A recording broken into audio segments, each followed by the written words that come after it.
explanation says, when Allah loves His worshipper, He creates tests in that worshipper's life. Why tests? Why calamities? Why difficulties? So that the person can call out to Allah and worship Him in a better way. In a better way. And I'm sure we are all witness to the weakness of man. That when we have everything, you have health, you have a beautiful family, you have wealth, you have no stress, you have a good job, sometimes we come in, we will fulfill our salah with concentration levels, inshallah, that are decent. But the minute you have a problem, your concentration level is slightly better.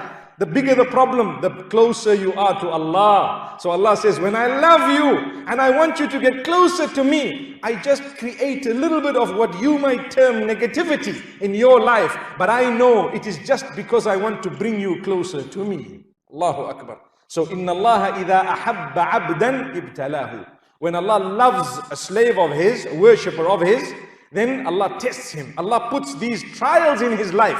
My brothers and sisters, when you have a trial in your life, do not look at it as something negative. Look at it as an opportunity to get closeness to Allah and promise Allah that, Ya Allah, when you take away this suffering of mine, this calamity of mine, I will not go back to my old ways, or I will not take a step backward in my worship of you, Ya Allah. Sometimes we make a dua, Ya Allah, I've suffered a loss, help me, I need to pay this payment, I need to do this and do that. And we come for Salatul Fajr, we are here for Dhuhr, we are crying after Salah, in Salah, and we are crying out to Allah subhanahu wa ta'ala. The minute suddenly things are made easy and you've made a big profit and you manage to pay back, we find ourselves dilly-dallying even at the time of Salah. What happened, my brother?